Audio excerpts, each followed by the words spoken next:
To call to order the House Armed Services Committee Subcommittee on Readiness. Well, welcome everybody this morning. I want to thank you all for being here for this Readiness Subcommittee hearing on the Department of the Army's 2017 Operations and Maintenance Budget Request and Readiness Posture. This is the second of 4 hearings on the Service Budget Request and Readiness Postures, and today I look forward to hearing how the Army's budget request enables a readiness recovery plan and where we continue to take risks, calculated in terms of both risk to the force and risk to the mission. I'd like to welcome all of our members and the distinguished panel of senior Army leaders present with us today. This morning we have with us General Daniel B. Allyn, U.S. Army Vice Chief of Staff, Lieutenant General Joseph Anderson, U.S. Army Deputy Chief of Staff for Operations and Plans, Lieutenant General Gustav F. Perna, U.S. Army Department Chief of Staff, Deputy Chief of Staff. Thank you all for testifying today, and we look forward to your thoughts and insights on these important issues. The purpose of this hearing is to clarify the Army's choices for its budget request, to address funding priorities and mitigation strategies, and to gather more detail on the current and future impacts of these decisions on operations, maintenance, training, and modernization. Most importantly, does the Army have the resources it requires in order to improve its state of readiness?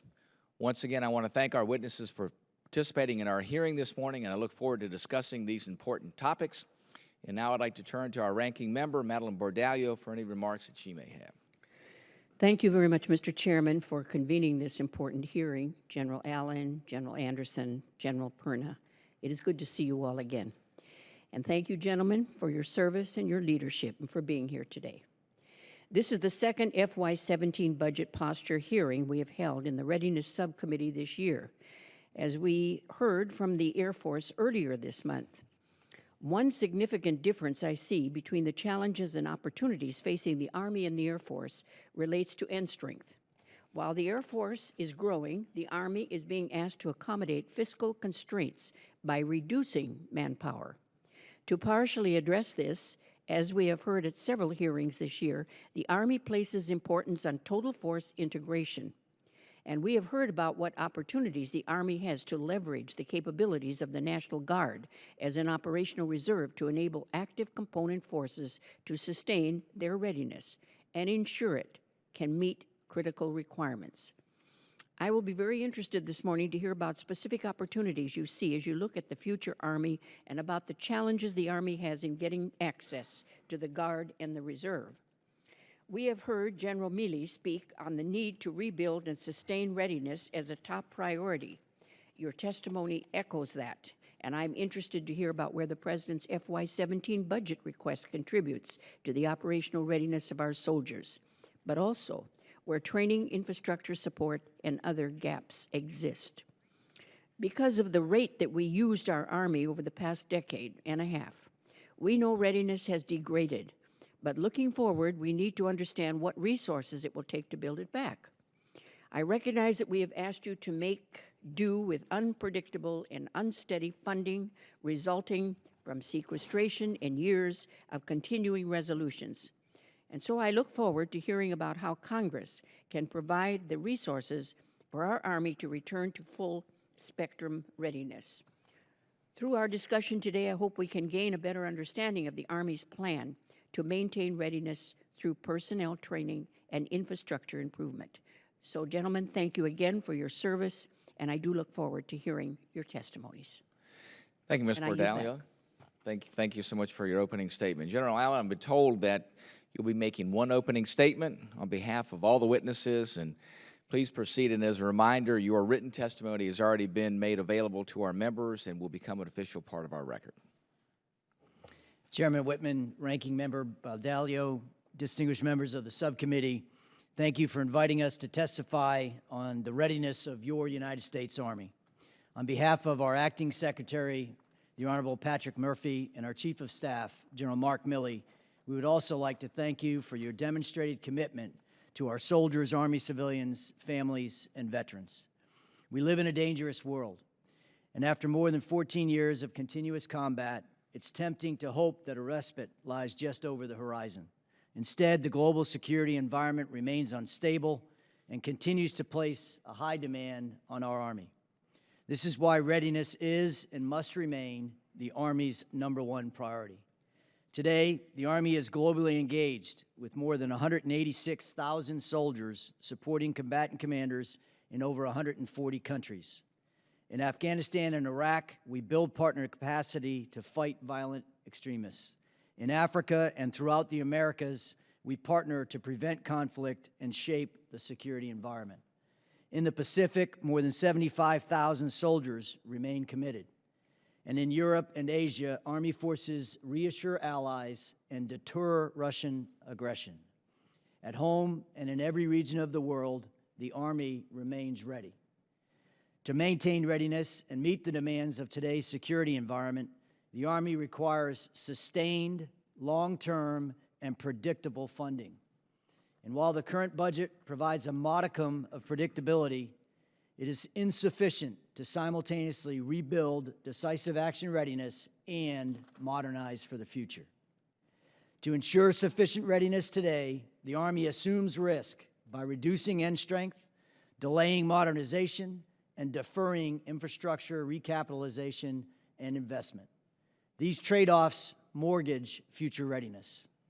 We request congressional support to rebuild readiness, maintain end strength, equip our soldiers with the best systems now and in the future, and provide soldiers and their families with quality of life commensurate with their unconditional service and sacrifice.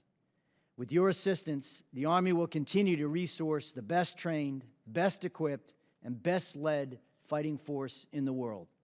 We thank Congress for the steadfast support of our outstanding men and women in uniform, our Army civilians, families, and veterans. They deserve our best effort. Thank you again for allowing us to join you today, and we look forward to your questions. Very good. Thank you, General Allyn. I appreciate your perspective there. As we look at rebuilding readiness, there are a couple of things that you lay out in your plan, and that is setting the conditions for readiness, so kind of setting the foundation upon which you will reattain readiness. Give us your perspective on where you will prioritize recovering readiness, what are the time frames, and give us a perspective on where we are taking risks. You spoke about risk, but I really want to have some definition of that. So if you could give us those three perspectives, that would be very helpful to us. Thank you, Mr. Chairman. First and foremost, as you look at our President's budget submission, you will clearly see the prioritization that General Milley has applied in terms of resourcing readiness. 60% of our budget is committed to our people, both military and civilian. 44% for our military members, 16% for our Army civilians. That 40% that is left, the Chief of Staff of the Army has rightfully prioritized readiness for our Army, specifically to meet the current demands, as I highlighted in terms of where our force is arrayed. Specifically within getting after training readiness, which is one of the most quickly eroded and hardest to regain over time, we have fully funded our combat training centers to provide the decisive action combined arms maneuver training that is essential to ensure that we can defeat a peer competitor. We are approaching by the end of this year a point at which our brigade combat teams will have about 50% of our brigades having more than one decisive action rotation under their belt. That's how we build the repetitions essential to ensure that our leaders can continue to dominate on the battlefields of the future. Specifically, where are we accepting risk in readiness? We do not have sufficient funds to fully fund home station training and the installations, which are the power projection platforms and the deliverers of readiness each and every day. We have had to fund those below the required level, about 67% in terms of our sustainment, restoration, and modernization of our installations, which are critical to readiness, and we have had to marginalize our modernization. Our modernization budget is $23 billion of a $125 billion program. It's less than half of any other service in the Department of Defense, and it is inadequate to ensure that in the future, the near future, that we will continue to have the best possible equipment. And so we are having to prioritize specific gaps against our peer competitors in the near term. Thank you, General Allyn. I think that's extraordinarily important. We had the opportunity last week, Ms. Bordallo and I, to travel to the Asia Pacific to visit with General Scaparrotti there at U.S. Forces Korea, also there in the Pacific Command, to get the laydown on what's happening throughout that particular area, looking at some of the transitions that are taking place there, taking a Stryker battalion out of Korea, bringing back in an infantry brigade. All those elements of rotating forces, trying to get the force structure right, are the pieces you talk about trying to prioritize and then making sure that those brigade combat teams get the necessary cycle time at the national training centers and make sure that they jointly train too at the JRTC. Give me your perspective too. The Army has, I think, a couple of different things in place. You talk about modernization, which I think is spot on. But another element that I think folks need to know about, and that is the manning provision. We're on track for Army to go to 450.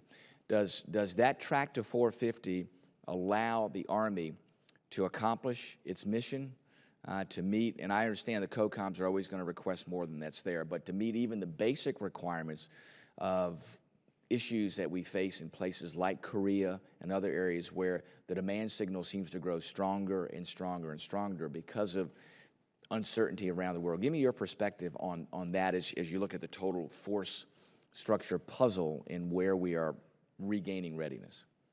Thank you, Chairman. And I know General Anderson will illuminate this a bit more from his perspective as our Chief of Operations, but you put your finger on the pulse of the most critical issue for us in readiness in the near term.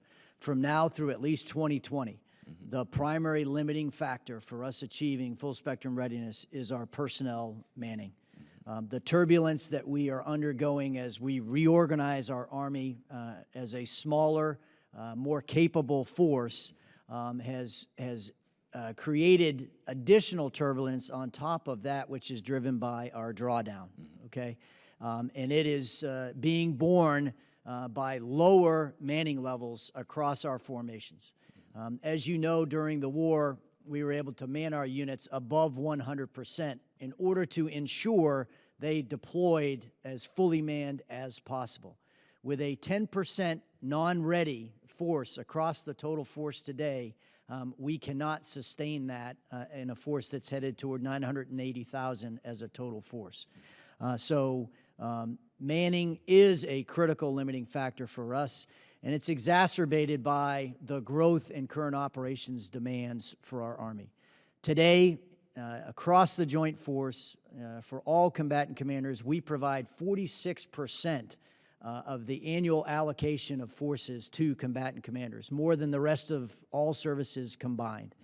In addition, we provide 64% of the emerging demand, the year of execution, unexpected surprises that come up that require immediate response.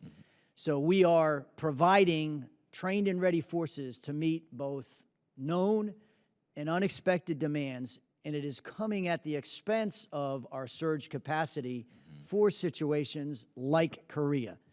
So we place at great risk our ability to respond with sufficient capacity for the types of fights that very, very, very difficult environments such as Korea will require. So from my perspective, it is absolutely critical that we take a very, very hard look at our manning level.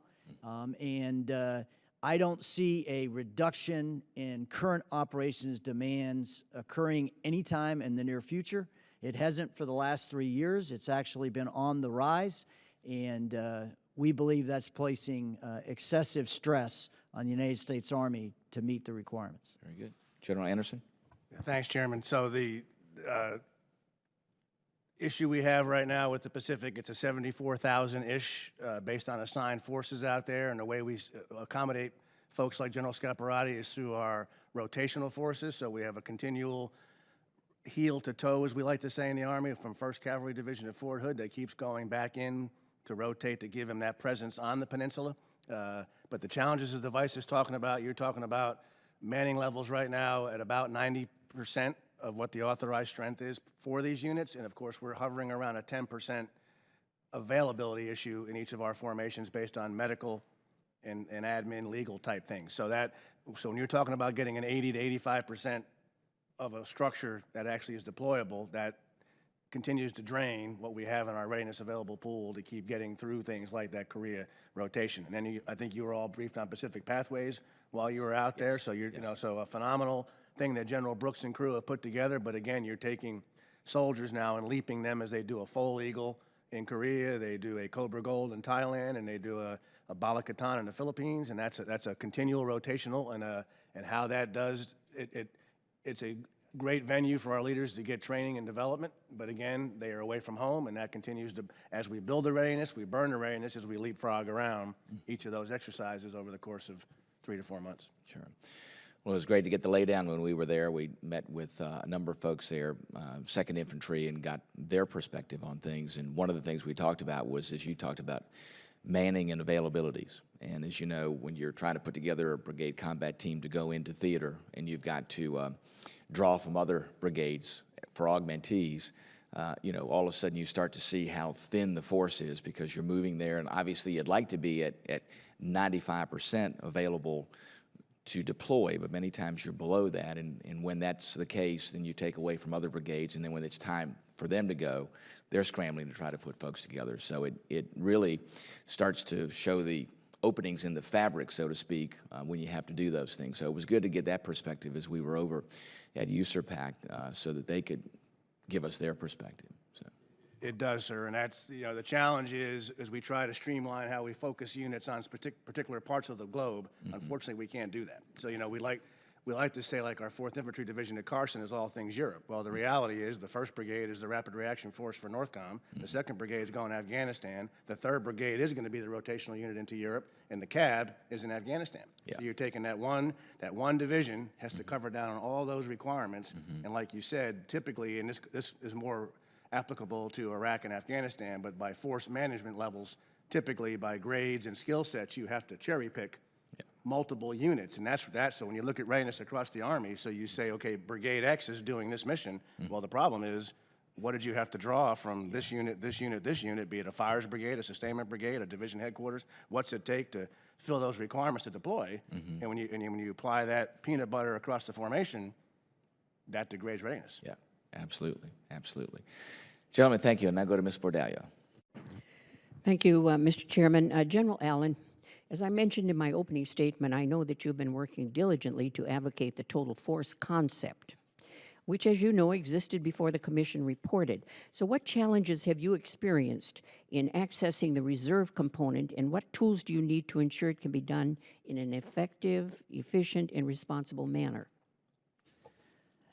Thank you, ma'am. It's a commitment that we have made for the last 3 to 4 years to truly get after the end state of the Army total force policy, which enables a integrated approach to how we train at home station with the same rigor that we employ our total force in current operations around the globe. I mentioned the 186,000 soldiers that are deployed in 140 countries today. 25,000 of those are Guard and Reserve soldiers. So they are absolutely integrated into the fabric of every mission that we execute. Specifically where you can help, you will note in the President's budget submission, we have increased our request for 12304 Bravo funding to enable us to have more flexible access to the reserve component specifically for emerging missions.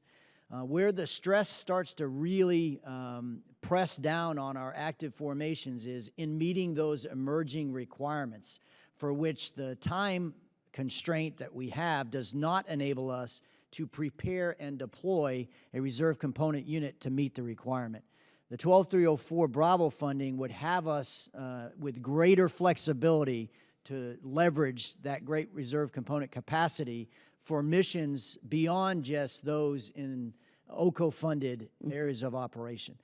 For instance, Pacific Pathway exercises where there's a perfect match, but we don't have the man-year authorizations and funding to match the requirements. So that is an area where you could give us great assistance, ma'am. Well, thank you, General. We'll take note of that. And I thank you and your colleagues for working to ensure that the THAAD on Guam is made a permanent fixture. Thank you for that. As the front line against persistent threats emanating from neighbors in the region, having a continuous capability to deter and, if necessary, neutralize these threats is very reassuring to the people of Guam. Moving forward, do you see cost-saving opportunities for this mission, while, of course, ensuring the necessary requirements are met? Well, ma'am, I think we are in the environment of finding the most efficient and effective way to execute every mission that we have and make the best use of every dollar that you appropriate or you authorize to us. So, yes, we will review that mission just as we do every other and ensure that we are getting best value for the missions that we have. Thank you. General Anderson, you have spoken about the need to leverage the National Guard as an operational force. What opportunities do you see to do this? In other words, how can the National Guard gain training and operational experiences while also enabling the active component to fill its mission requirements? Thanks, ma'am. There are tons of opportunities. So what the Vice talked about, first of all, as we talked about previously, number one is in the year of execution. So based on the 12304 Bravo, and we're getting up to about 1,800 man-years now, which is good. So we thank you for that. That's gone from about 1636 to about 1840, that's what we need. So when in time of crisis, we can very easily use them based on who's in the top tier, like the 116th Brigade right now, and the 234 in Minnesota, and 116th from Idaho. That's our top two-tier Guard BCT. So how are we able to grab them and use them in terms of crisis? The bigger issue we're dealing with right now is how do we program Guard units for known requirements across the COCOMs, like we're doing with the 36th Division going into Kandahar to be the TAC South for Afghanistan, and how we're going to put the 29th potentially into Jordan to be the Combined Joint Task Force headquarters there. We need Guard divisions and Guard BCTs to lessen the slack, because right now our BCTs are at on or about a 1 to 1.6 boots on the ground time deployed to dwell back home, and we need to get that reduced. And the only way we're going to do that, assuming that our emergent and our continuing requirements stay about the same, the only way we're going to lessen that burden on the active component is to use the National Guard. I also have another question for you, General. The $1.3 billion request for installation support is a historic low and indicates that the Army is continuing to accept risk, especially in the FSRM account. Though the budget overview states that it funds activities that contribute to unit readiness and quality of life, it also notes assumed risk in the sustainment and modernization of our facilities. So can you speak to the primary, secondary, or other impacts that reduced FSRM spending and how it will have an effect on our soldiers and facilities? How long will it take to build back this lost infrastructure readiness? I don't know how long it will take to build it back. The problem is this is a continuum, and again, you're talking to guys here that have been commanders of installations for years. We have a huge backlog. So as the guy that commanded Fort Bragg after him, if you're talking about an installation that's been 50% funded to that sustainment, restoration, modernization account for 3 years in a row, and now we're on year number 4, when you look at the backlog of infrastructure, so again, it runs the whole gamut. You mentioned quality of life, and that's all things that affect soldiers, families, and civilians. But from a training and readiness perspective, as you're watching runways crumble, ranges fall apart, training system support issues, the backlog of that is starting to have, again, that has a direct impact on readiness as it affects units' ability to go out and train based on what the facilities enable them to do. And so that I'm going to use the word, that crumbling infrastructure, I think as you go and visit these installations and watch, it's the same at Schofield as it is at Fort Bragg, as it is at Fort Carson, Colorado. And when you watch what that effect is having on us and the catch-up rate, it's hard to predict what the catch-up rate's going to be, but the direct impact on the ability to go out when targetry, simulators, we have a huge problem with all of our simulators and the way that we train now because of how we manage that home, as the Vice talked about, that home station training. One of the ways you mitigate what it takes to go out and shoot live rounds or fly live helicopters or drive live tanks is you go into simulators. Well, our software and the modernization, we are 3 generations behind on the software in those simulators. So so it's a wide open question, ma'am, and it affects every single piece part of that, from how do you physically outload at an airfield, to how do you go shoot something at a range, to how do you go into a simulator to make sure that you are reducing the time it requires to go out in the field based on what you can do back on the installation. But our home station, our simulation centers, and our mission command centers are all woefully inadequate in terms of capability to keep us up to the levels we'd like to be at. I'll just give you a couple data points Yes, on General. that. Our overall infrastructure backlog is $7 billion. And that's about 20% of our facilities are in poor or failing condition. All right, and you ask yourself, well, how could you, as a senior commander, allow that to happen? Again, it's the best of poor choices. And if your choice is to send a soldier trained and ready to defeat the enemies of our country in a known mission, and the only way you can fully pay for that is to reduce infrastructure restoration, that's the choice that we're faced with. And we're making what we believe is the right choice to protect and preserve the lives of our soldiers for known missions. And it is not a good choice, but it's the best that we have. Well, I thank you, Generals, for your very direct answers. General Perna, I have a quick question for you. How critical are the Army's organic depot maintenance facilities and capabilities to restoring readiness? Ma'am, thank you. I think they are intricate to our readiness, our equipment readiness. They are very important. As you know, that before the war, we were at a certain level, and because of the great support by you and many others, we were able to double that capability to meet the requirements on the battlefield, 2 battlefields, and in fact sustain over or reset 3.9 million pieces of equipment for the entire portion of the war. I think it's intricate in our future readiness as we require to reset the equipment that might be currently in Iraq, Afghanistan, we used in Africa. So the importance of maintaining this capability is essential to our readiness. Thank you very much, and I yield back. Thank you, Ms. Perdalio. We'll now go to Ms. Stefanik. Thank you, Mr. Chairman. Gentlemen, thank you for your testimony today and for your service to our nation. I'm interested to hear any updates or impacts the FY17 budget request has had on decision-making regarding ARI. The FY16 NDAA specifies that the transfer of 24 Apaches to Fort Drum will occur from July to August of this year. And based on the FY17 budget request, is it the Army's position that all pending FY16 Apache transfers will take place as planned? And is there anything in the budget that suggests there will be a delay or a change based on readiness issues? Vice Chair Stefanik, the answer is no. We will execute those transfers on time, on schedule. General Khadavi has got that plan laid out, and that transfer will occur. And I appreciate you bringing up ARI. It's important to update you that the divestiture of our oldest airframes has continued on schedule and enabled us to take very constrained resources in our aviation modernization program and ensure that they're going into our most modern, most capable aircraft.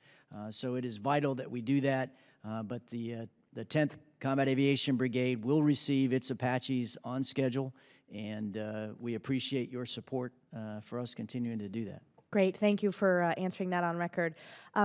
Broadly, I recognize the Army has not taken a position on recommendations from the National Commission for the Future of the Army, but if their recommendation that the National Guard maintain 72 Apaches were to be considered, how would that impact current plans for ARI?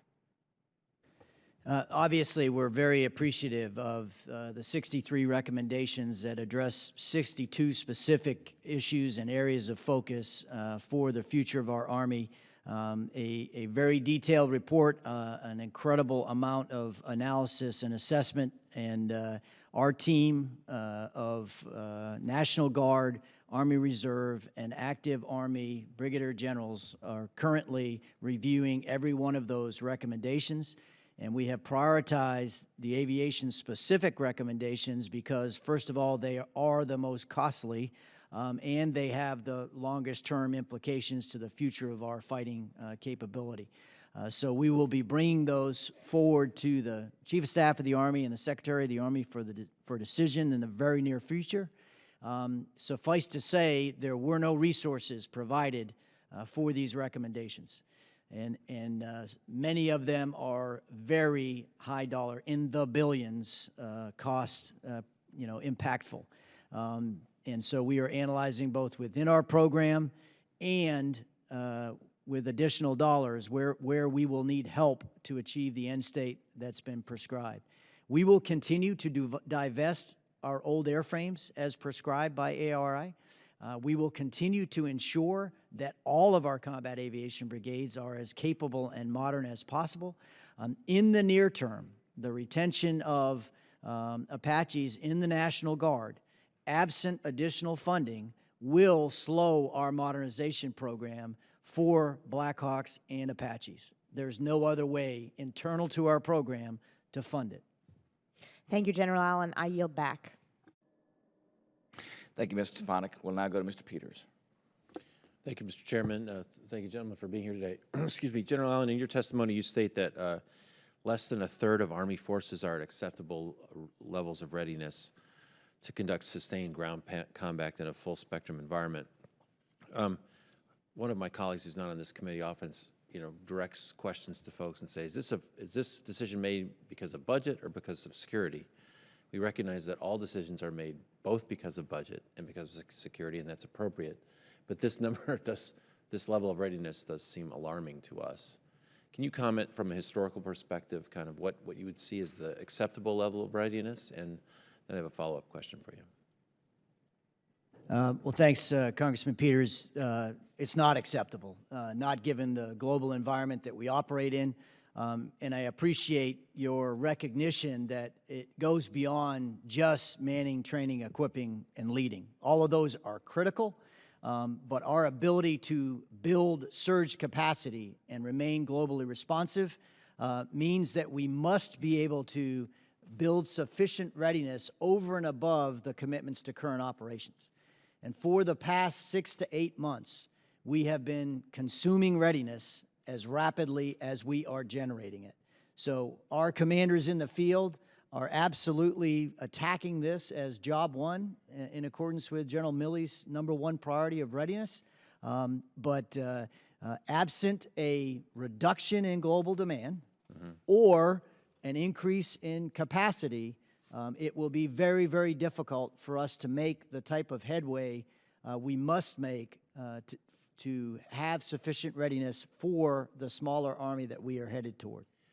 Can you also imagine that we plussed up the Army's budget by 10%? There are extra $15 billion available to you to spend on readiness, which we heard in the retreat this week was the #1 priority, at least for the Army.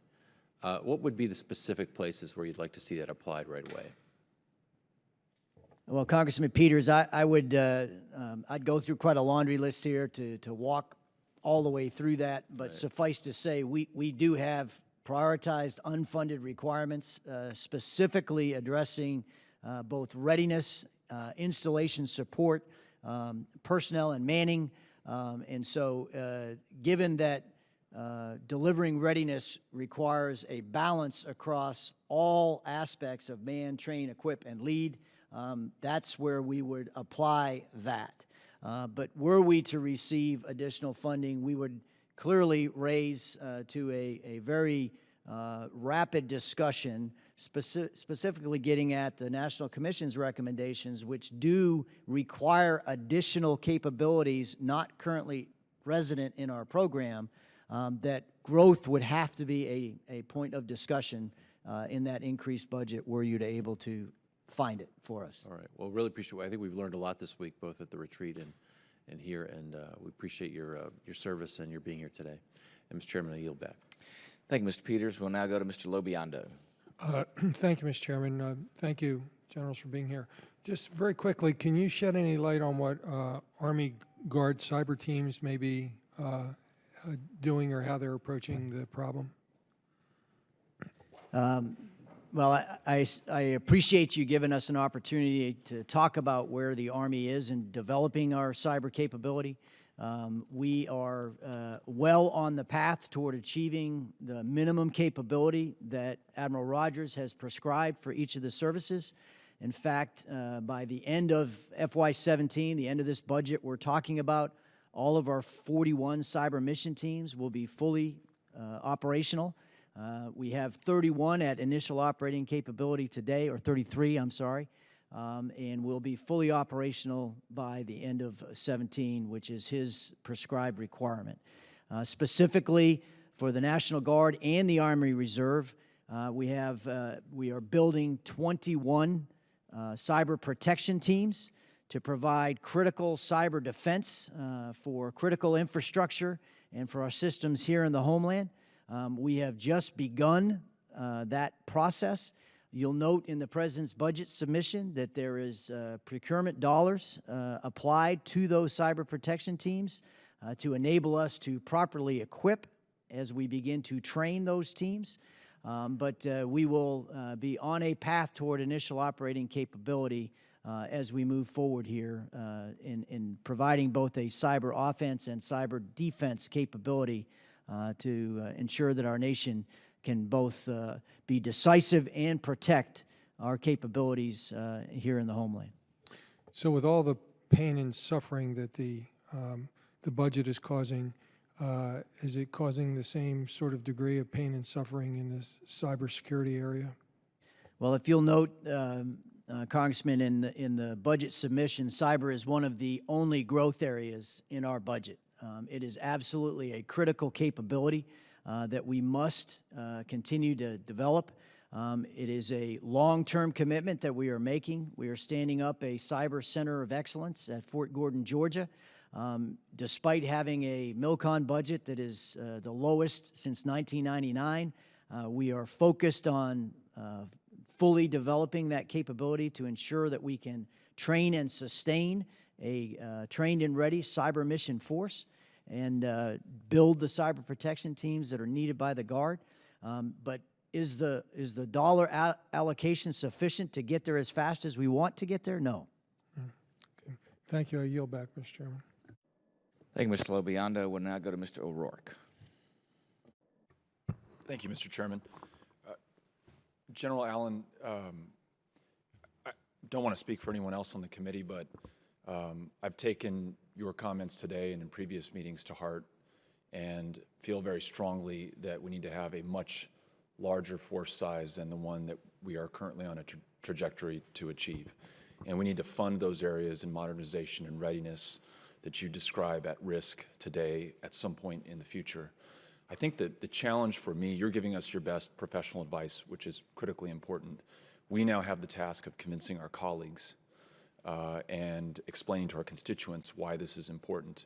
And so a problem at some point in the future is a little bit more difficult to bring home than something that is today at risk or a consequence that we can point to. And I don't know if this is something that we could answer in this hearing, but to the degree that you can provide us with those scenarios or anecdotes or facts, I think that's going to make our job easier in terms of getting the resources to you and the Department of Defense to ensure that we don't run into these problems in the future. One of the points that you've made in your testimony and before is that within the Army, we're at $500 million over in excess and underutilized capacity. Where would you apply those dollars if, and I know BRACs don't work this easily or cleanly, but if that money could be transferred to some other use, where would you put it? Well, thanks, Congressman, and thanks for your support of our Army. It is very much appreciated. We understand our responsibility to better describe the impact of underfunding our Army for today and the future threats that we face. Specifically to your question of the $500 million being wasted on excess infrastructure, that $500 million would go a long way toward helping increase the sustainment, restoration, and modernization divot that is currently programmed into our budget. We've only funded it at 67% of known requirements. And of course, nature has a way of causing things unexpectedly, like the leaking front window in my own house during this recent rainstorm. So we have to take very hard decisions about where we spend our money. And for the Army, we have 21% more capacity than the program force will ever require. We're doing everything we can to tighten our belt internally, but we really must make very good decisions rather than waste $500 million for facilities that are not being used in our Army today. Makes a lot of sense, and I hope that the political will and political collaboration exists or will develop to allow us to do that, because I think you've made the case why it's so important that we transfer that money to where it can be better and more effectively utilized.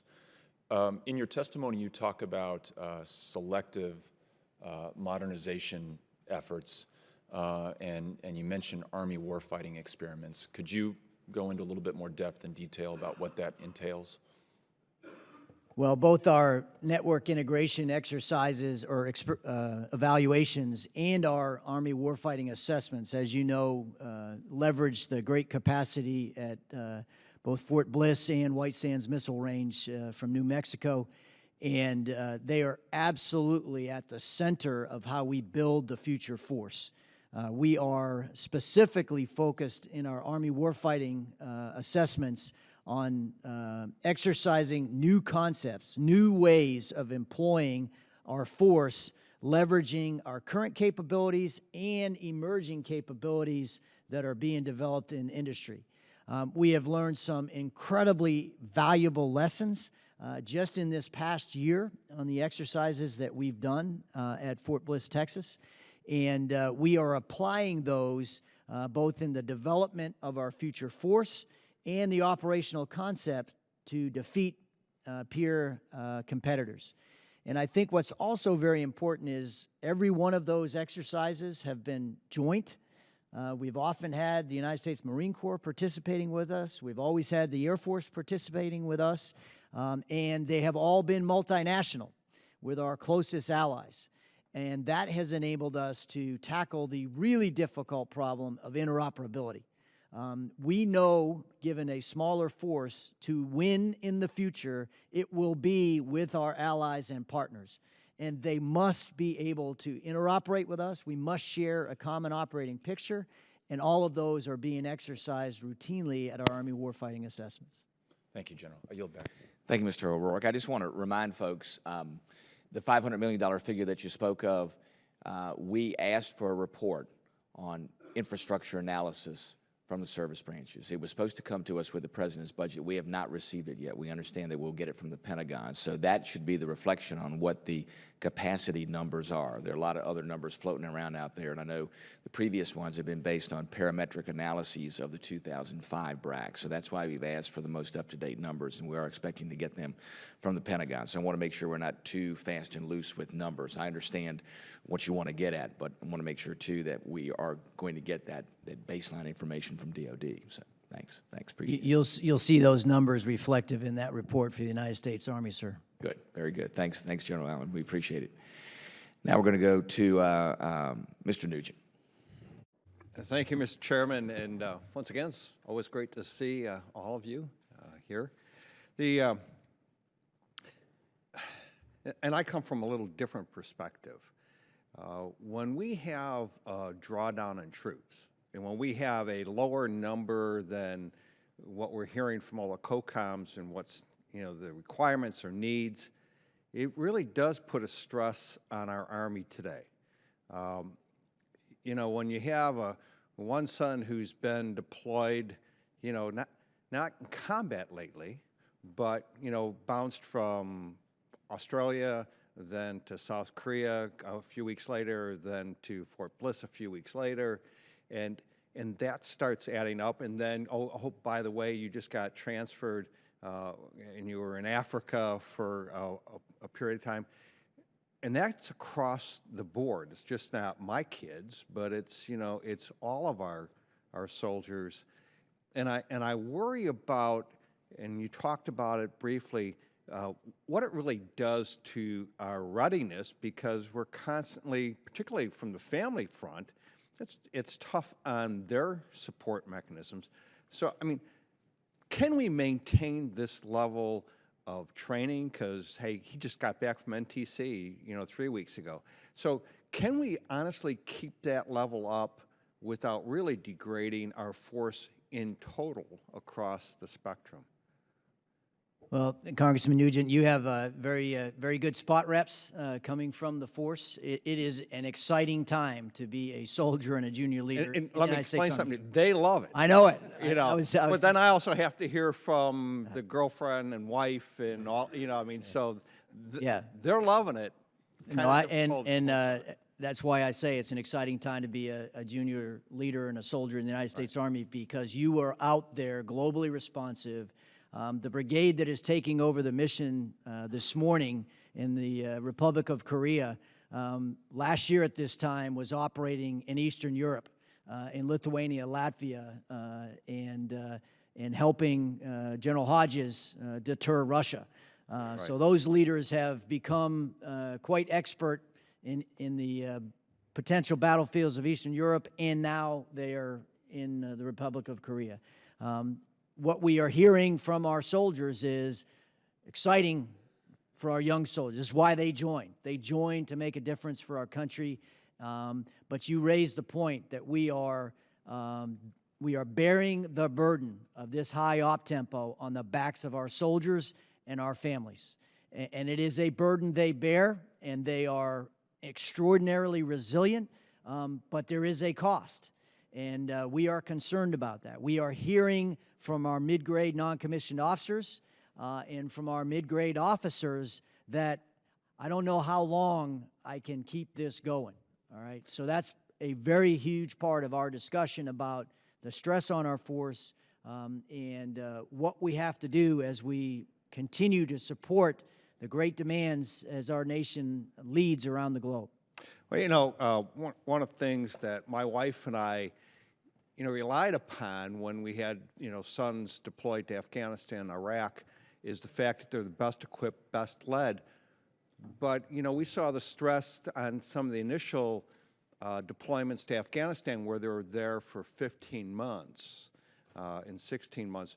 And obviously that is a cycle you shouldn't be in. And I worry that people think of the Army as this machine. In a lot of ways it is. But the parts of the non-machine parts are the parts that are most important to all the services, and that's the people that actually, you know, put the uniform on and go out to do the fight. And I worry that you know, we're going to lose some of our best and brightest. Now, I know some of the, you know, my son's friends, you know, that have left because of that kind of stress. And I hate to see us lose that kind of talent because members of Congress and the general public don't see the person that wears the uniform as a person.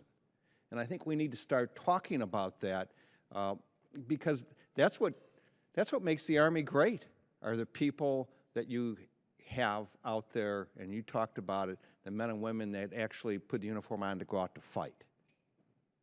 Well, thanks, Congressman. And I mean, I have difficulty adding to what you have just professed. We are the best Army on the globe because we have the best soldiers and the best leaders. And frankly, we have the greatest bench of combat seasoned leaders our Army has ever had. And it's why I remain confident about our ability to sustain our readiness for current operations. I share your concern for the long-term implications. I will tell you, though, that the vast majority of our leaders want to remain on this great professional team that we have in the United States Army. Our retention rates are really quite high, and frankly, it's our retention rates that in some cases, for some of our components, that are offsetting some of the recruiting challenges that we're facing today. So the soldiers that are on this team, they want to stay on this team. Right. And that's why they deserve our best support. Absolutely. Now I yield back. Thank you, Mr. Chairman. Thank you, Mr. Nugent. And we'll now go to Mrs. Davis. Thank you, Mr. Chairman, and I certainly appreciate your being here. Thank you so much for your dedicated leadership. I'm going to ask you to cheerlead a little bit more here, perhaps, then, because I think that looking at the 4 pillars of readiness, leaders leading it's got to be the most critical, and it is a source of concern and a source of worry how are we doing anything different? Do you think we should be doing anything different in terms of personnel management so that we do have leaders who are able to stay and lead at home stations in addition to their deployments? We also have a kind of fracturing of people going and coming back and having to break up the unit from time to time. Does that require something different in this time and making sure we have that kind of sustainable leadership? Well, Congresswoman, I will highlight the fact that leadership is absolutely a core focus for our Army. It is an integral component of delivering readiness. You will see in our budget that we have prioritized professional military education, both for our non-commissioned officers and for our officers across the total force. We have implemented a select, train, educate, and promote program for our non-commissioned officers so that they must go to professional military education before they can be promoted, so that we remain the most professional force that we can possibly be. And the talent management initiatives that we have underway, we have one of our rising 3-stars has been leading our talent management task force to specifically identify those policies, programs, and procedures that we must adapt to continue to develop the types of leaders we need for the future. So it is absolutely a precision focus for the Chief of Staff of the Army and the Acting Secretary of the Army, and will remain so as we move forward, ma'am. Mm-hmm. General Anderson, you look like you wanted to say. I always like talking to you, ma'am. Yeah. I think it's a cultural shift. So what the Vice is talking about over these last 15 years as we watch this in the organization that I lead is people taking shortcuts. We truncated courses. We stopped making people get certified for the position before they assumed it. We always said we couldn't afford to take you out of the formation. We prioritized the needs of the unit above the needs of the individual, which contributed to that leader's development. So now what you see based on the select, train, educate, promote system, now we see going back to the way we used to do this, where you cannot assume a position before you go to the appropriate school for that position, but we don't necessarily jeopardize individuals' training over the unit taking precedence over the individual now, where we do break them out of the formations to make sure they go into these programs. So we take the time to develop them both from an officer and then a non-commissioned officer perspective, and even the warrant officers now. The warrant officers didn't have until this year a program that replicated what we do with the officer and non-commissioned officer corps. So in the training domain and what Bob Brown's doing out there at Fort Leavenworth, we are taking the time now to refocus and make sure that you have the prerequisites before you go into the position, which has not been the case these past 15 years. Do you think we're going to see some differences as well in terms of, really acknowledging the life balance issues that our men and women need in order to stay in the service and to be able to engage for the long haul? As we go out and talk to our pre-command course at Leavenworth, it's all the incoming battalion commanders, battalion command sergeant majors, brigade commanders, brigade command sergeant majors, and a big focus of that discussion is restoring balance. And how do you so back what Congressman Nugent's talking about, that strain and demand, but how do you as leaders figure out what the appropriate balance is between allowing people time for their development, for their well-being, their resiliency, and contributing to the collective training of a unit, whatever particular level you're talking about. But how do you manage that and balance that? And it cannot be one size fits all. And how do you implement that based on what type of an outfit you are? Because it does vary based on what type of a unit you are and what your assigned missions are, and how you train, develop that force. So it's something we try to inculcate and have a discussion about, because it can't, the old R4Gen model, everybody was on a rote model where you knew what your preparations were going to be prior to deployment, what your gates were going to be, how you kind of march through all those over the course of 12 months, and then deployed. That's not the Army we have today.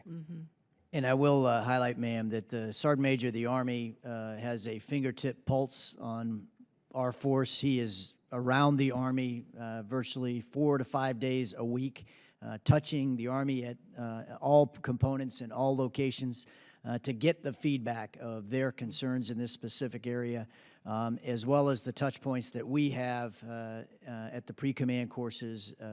So we're listening, and we're trying to adapt within the constraints that we have. Great. Thank you. Thank you, Mr. Chairman. Thank you, Mrs. Davis. We'll now go to Dr. Winstrup.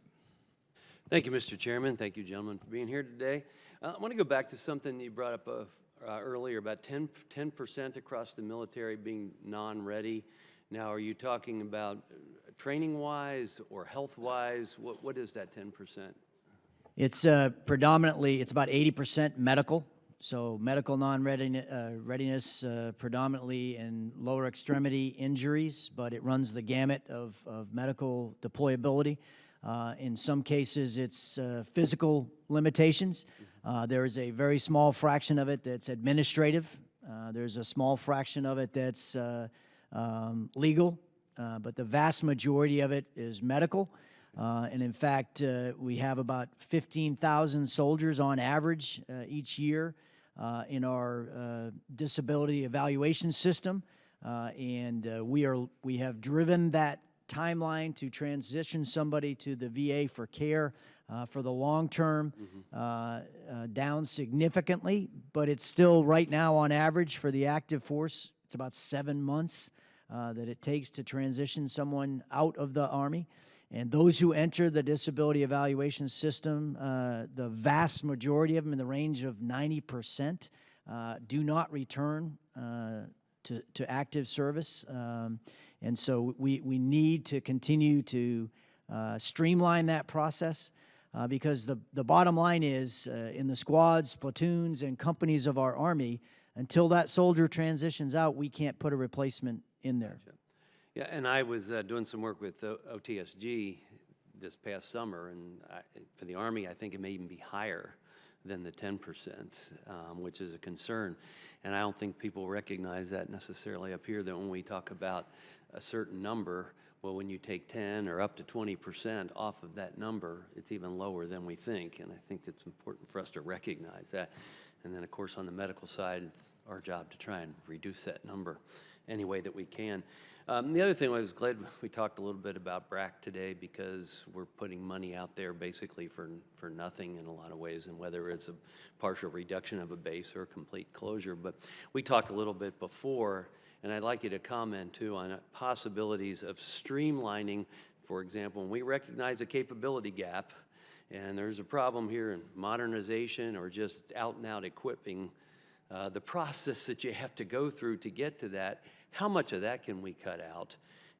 And I know it's hard to, I'm almost speaking anecdotally here, but there's got to be simpler ways and cut through some of this infrastructure of non-combatant personnel to help us on the other end.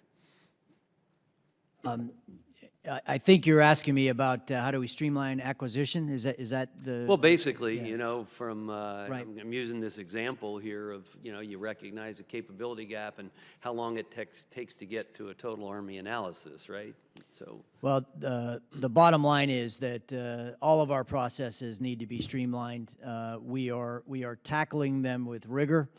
We are tackling them by putting commanders back into the process that was largely staff-driven during the height of the war. Commanders are pretty good at driving outcomes in a reasonable amount of time. But as you look at acquisition reform, quite frankly, it's the most complex problem I've tried to wrap my head around in 35 years. And it has taken a number of years for us to bureaucratize it to the point that it is today. And it will take us a few years to streamline it to become as responsive as it must be. I will tell you that we have absolute focus from our Army Acquisition Executive throughout our uniform side of the service to tackle this problem.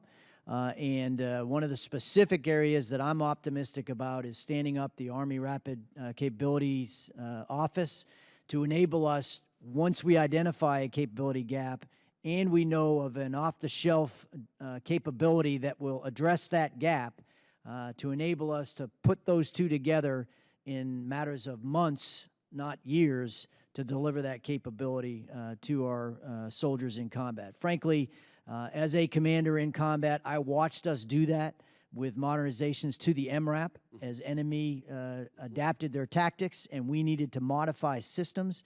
We literally turned capability around in 6 months and never lost another soldier to that enemy tactic. Well, I That's saw what we've that got to be able to do. in theater, and that just amazed me compared to how most things go, that we were able to get that done in that short a time. Thank you, and I yield back. Ms. Duckworth. Thank you, Mr. Chairman. General Allyn, in your written testimony, you explained that in order to prioritize readiness, the Army has assumed risk in installation, modernization, and infrastructure improvements that many MILCON sustainment and restoration efforts have been delayed or canceled. You also estimate that you are carrying an estimated burden of around $500 million. And I know that a lot of savings could come from a BRAC, but back in December, we had a hearing with General Halverson on infrastructure investment and the readiness implications. I asked him about carrying costs and how the service is managing excess capacity and how Congress could help be helpful legislatively as you try to manage these facilities outside of a BRAC. So one of the things that he said was that it would be helpful for the Army would be to be given additional flexibility for converting facilities to new uses with O&M funds. And my understanding is that you can use O&M funds for renovations, but depending on the type of work conducted, you may trigger a cost cap. And this encourages installations to make smaller, less efficient modifications that may not fully meet their needs. And that sort of strikes me as throwing good money after bad. And so the alternative to MILCON funds is to use MILCON funds, which don't come with the cost caps, but do take a lot longer for approval. And as you point out in your testimony, may be canceled or delayed. And I recognize that the Army, as well as other services, have excess and unused facilities. I know this from my work at VA, how much unused installations there are in the federal government. I think everyone here would agree that it's critical we maximize the return on our investment we're making. So I want some actionable items. And I don't know what this is a question for you or maybe for General Perna, because I think it might be more G4. Could you walk us through the impact the current statute has on the Army's ability to manage its facilities? What specific statutory changes would allow you to better manage that infrastructure? And most importantly, what are the projected cost savings achieved by treating conversion projects as repair projects in statute? Well, I will let Gus back me up here because this is very much in his shot group. But yeah. I will, having read the exsum of your session with General Halverson earlier this year, we absolutely would benefit from more flexibility in how we apply the limited resources that we have to make best use of the facilities that we have. For those that are confused about what we're talking about, for instance, if a barracks facility is no longer needed because our Army has gotten smaller, in order for us to use that for another purpose, we are very restricted under the current legislation. And so you end up leaving a newer facility vacant and use an older facility that is not meeting the needs, and you're dumping restoration dollars into it, and in large cases you're using energy inefficient facilities because you don't have the authorities necessary to modify. So I'll offer that as a top level and let General Perna reinforce. Ma'am, acknowledge all that Vice just said to you, and we do think that it is very restrictive. In fact, we believe we have to come back to you to get permission to execute those funds in some type of barracks to office transition. And then we go back to MILCON, and the problem with MILCON is the list is very long. Mm-hmm. And then we have to prioritize to that end. And so things that might be very powerful at one installation would have great advantage to doing so, does not compete well with the total Army requirements. So the flexibility that General Halverson talked about, where leaders are involved to make those decisions, would be very helpful. Agree with you that we should not be throwing pennies to do light changes. We should have leadership involvement and make the difficult choices for the things we want to add. That's all I have.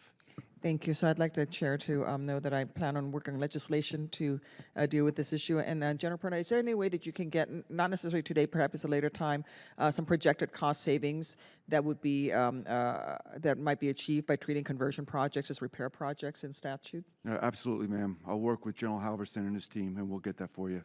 Thank you. I appreciate that. I yield back. Mr. Russell. Thank you. Thank you, Madam Chairman. And good morning. I guess the biggest thing I'm trying to wrap my head around with the budget constraints that we've placed on the Army is how, if we force the size of our force down to 450,000, what that will do for our most experienced officers and non-commissioned officers. As we all know, it takes a long time to train the mid-level NCO, the mid-level officer. We can cut troops, but we can't create. We can create privates rather quickly.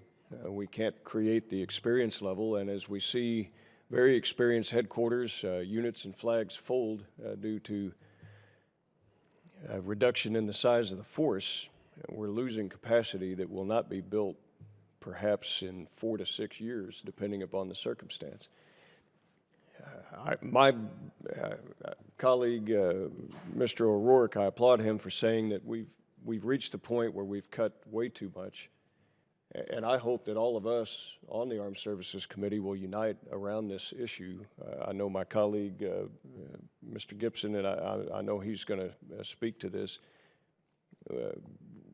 We are wanting to hold the baseline where it's at now and like to even see it increase. My own personal view is that when we crossed the threshold of 550,000 troops, we began to put the nation at risk for the hardest things that it may ask us to do.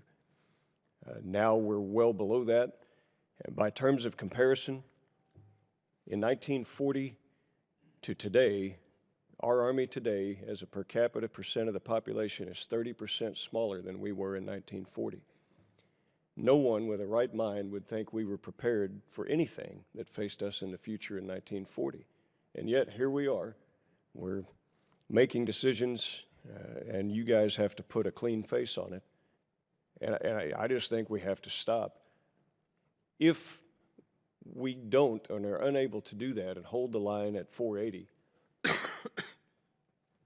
how do we retain the mid-level folks that we cannot readily replace, even in a drastic emergency? A draft's not going to help it, or a mobilization. Nothing will help it. Nothing will recreate this mid-level experience that we are now diminishing. And 30,000 more troops cut, we won't replace that. It will take absolute years. Has the Army looked at anything, and do we have any constraints on you to retain these soldiers in some type of force structure where there's reduced troops in units, but yet the structure and the experience is manned? Thanks, Congressman Russell. I'll highlight a couple points, and obviously, if General Anderson wants to reinforce, he'll do so. But two key areas that we are focused on as we try to retain critical leadership capacity. As you know, our generating force is normally the place you go to get the cadre that enables you to stand up a new organization.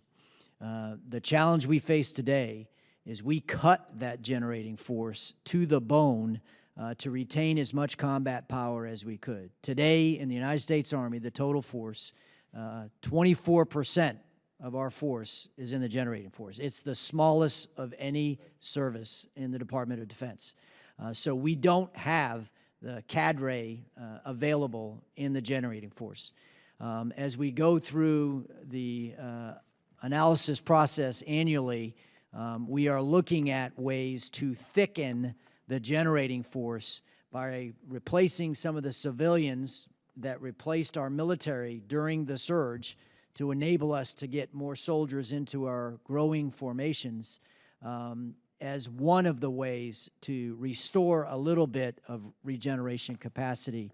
But frankly, we're talking very small numbers. It might be enough to build a single formation back, so it will not get us much.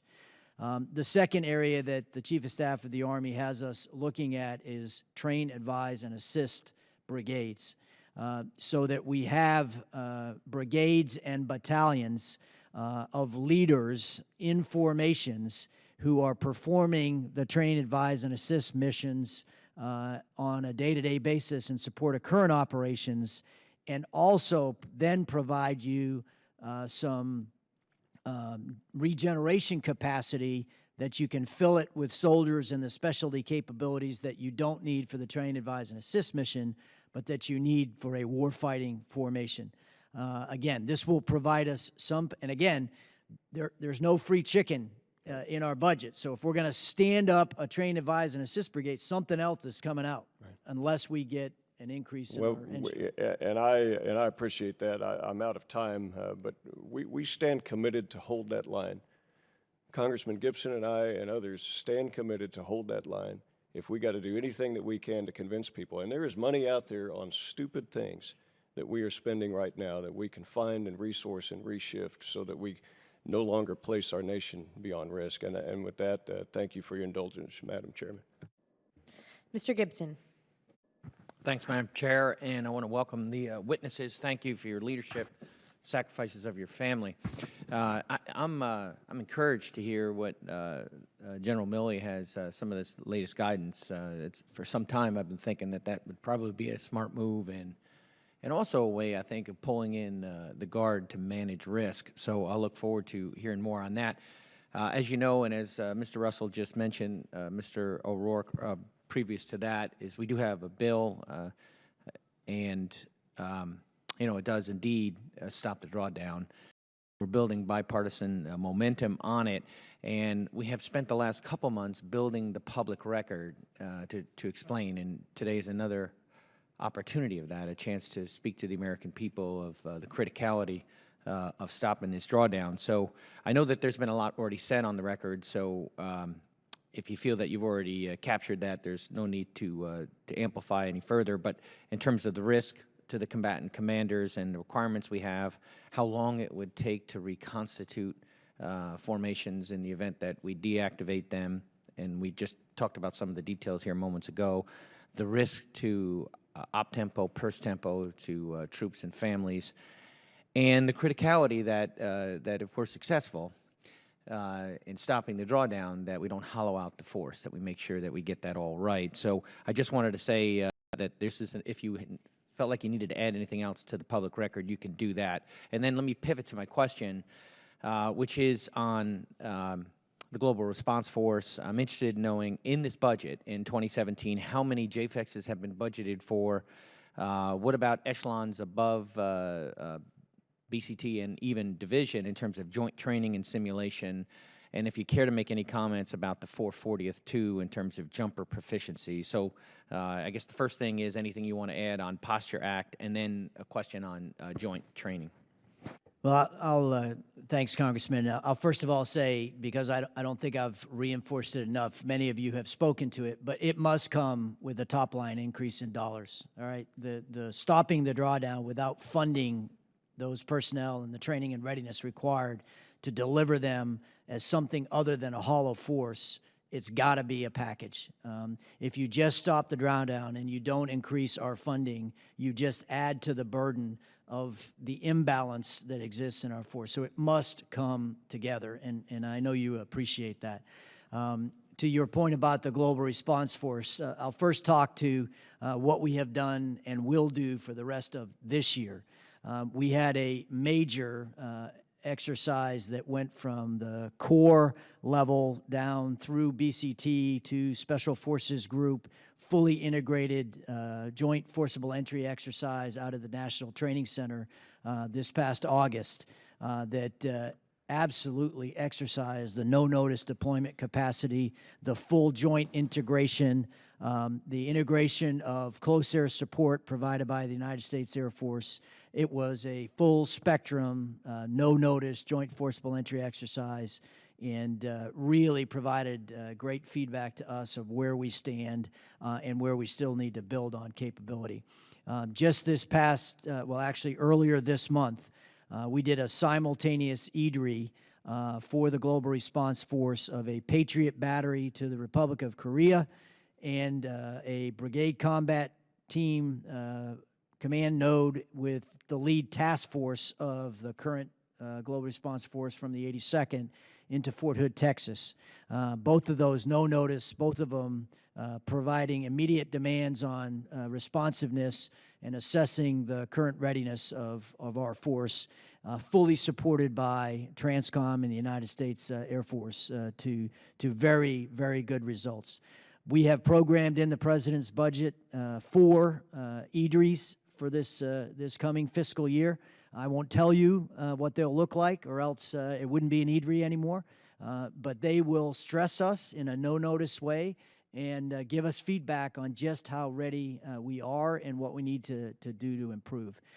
In support of General Hodges, an upcoming exercise will incorporate a joint forcible entry component that will involve an EDRI of that capability from units you would be familiar with. And it will provide us not only all of that I have talked about previously, but also interoperability opportunities, as well as mission command integration with our partners in Eastern Europe. And Joe, I don't know if you want to add. You hit all those, and Congressman, I'll finish up with our other favorite topic, the 440th. But the issue, as we work with the North Carolina delegation, is we have a agreement with the Air Force through the JAT process that we will track what support the 82nd and all core bragg units receive via that process, and we'll track the delta between what the 440th used to provide kind of ad hoc, because it really wasn't tracked, and all things from jump master proficiency to exercise augmentation to static load training. But we have a tracker now. We follow every month what they're doing, and that will be the course of the year to see what the differences are or are not based on the lack of the 440th. Well, thank you, gentlemen. My time's expired. Ms. Bordallo. Thank you, Madam Chairman. I have a question for General Allyn. What does rebalancing to the Pacific mean, specifically to the Army? Do you have enough assets to carry out your mission in the Pacific? And what impact, if any, has the rebalancing to the Pacific had on missions elsewhere, such as the continuing requirement to train and equip anti-ISIS forces in Southwest Asia, and the requirement to increase our presence in Europe? So what impact has all this had? Thank you, ma'am. I will highlight, first of all, rebalance to the Pacific for the Army. I think just put a spotlight on how committed we have remained in the Pacific. As stated earlier, we have 75,000 soldiers assigned to the Pacific today. They have not only continued to be present and heavily involved in the Pacific Pathways exercises, but we have also reinforced them with total force capability aligned to specific exercises in each of those series of exercises that General Brooks executes. So we have a strong commitment to the Pacific, and we have protected the vast majority of our formations in the Pacific from the global demands that are being supported from the rest of our Army. So they are not only in the Pacific, but they are prioritized to support the needs of the Pacific. And what that has done actually is placed increased stress on the rest of our Army to meet the global demands elsewhere. So it doesn't come without an impact. I do believe we've been able to meet the vast majority of the needs that Admiral Harris and General Brooks have for the Army in the Pacific, and we remain responsive to any capability gaps that service. Joe, did you want to add? Man, the issue is going to be down the road how long we can preserve what the Vice just talked about. So as you talk about, for example, 3-star headquarters requirements in Iraq, right now we have a Corps headquarters there, the 3rd Corps from Fort Hood. We have the 18th Airborne Corps from Bragg getting ready to go. And on that 3-to-1 model, that would mean the 1st Corps, which is assigned to the Pacific, would potentially have to be a solution the year after the 18th Airborne Corps to become the 3-star Combined Joint Task Force headquarters in Baghdad. So the question becomes, at what point do we have to not preserve what's in the Pacific to meet requirements and that could apply to brigade combat teams and other enablers as well, depending on how long these operations continue. So what you're saying then, generals, is that the requirements are met in both areas? They are, but the issue will be at what point do you have to break the glass? Right now, all requirements that the Pacific is asking us for between exercise requirements on the Korean Peninsula and all points elsewhere are fine, but the issue will be how long can we sustain that based on the recurring demand that we continue to have in the Mideast. That's going to be the trade-off here, potentially at some point. Thank you. And I have two quick questions for General Perna. To what extent has the Army been able to ensure that pre-positioned projects needed to support force projection are ready and available to meet requirements? And does the Army expect to address any such concerns as part of its readiness recovery efforts, and how? Yes, ma'am. So we've done quite a bit of work on putting our pre-positioned stock, making sure that the equipment is ready. As you know, we have 5 sets located around the world with different types of equipment by different types of units. The emphasis we're putting on that is, one, maintaining the equipment on hand to full capability, and then second, ensuring its readiness for use. Our ability to be able to take it off the ship and use it immediately has been a big priority for us. We've increased this emphasis over the last couple of years, and we will continue to do so in the near future as I see it. And the support inside the budget will allow us to do that. Very good. To what extent does the Army's pre-positioning strategy have the flexibility to meet potential requirements in other theaters or locations or for particular time-sensitive missions? And if so, how does this flexibility affect the Army's readiness recovery efforts? General Anderson? Ma'am, I thought you were picking on Perna. How did it come over here? We do have the flexibility, so we're balancing. The issue right now is Europe. I think that's what you're probably referring to. Right, So how do we preserve requirements in the Pacific? How do we make sure we preserve the Mideast? And how do we build? And the National Commission, of course, gave us some recommendations on this. But right now, the answer is we do have the flexibility. And we, with the vice here, we had an old strategy. We had to reprioritize that based on Russia because all the assumptions have proven to be wrong based on defense planning guidance. So we have to recalculate. So part of the total Army analysis process has led us to figure out how do we recoup equipment to regenerate equipment to build capacity in Europe. And that's how we're going to do it. So you referenced the 225 conversion in Hawaii as we move those strikers from the island to the West Coast, how we recoup from the West Coast Guard, principally the 81st, between Washington, Oregon, and California, but how do we recoup that equipment to modernize it and send it forward? And based on doing heel-to-toe rotations now in Europe with an Armored Brigade Combat Team versus the European activity set that we have been falling on top of, we will now take that European activity set and build the base of APS-2, which is the Europe set, and that's how we'll reconstitute. So right now we're shuffling, but we do have, to answer your question, we do have flexibility and options in there to make that happen. And your support of ERI in this president's budget is absolutely essential for us to meet the timeline that's been prescribed to us by the Secretary of Defense. If we are funded fully with ERI, we will have the Armored Brigade Combat Team APS set established by the end of 2017. So it's critical that we receive that funding, ma'am. Well, thank you, General. You took the words out of my mouth. I want to thank you, the 3 of you, and the other leadership in the Army for doing a great job. As long as the funding is there, we'll be able to carry on. Thank you, and I yield back. Mr. Russell. Thank you, General Allyn, General Anderson, and General Perna for your testimony today and for your leadership and service to our nation. We appreciate your feedback, and we look forward to continuing to work with you to make sure that we are fully supporting Army readiness.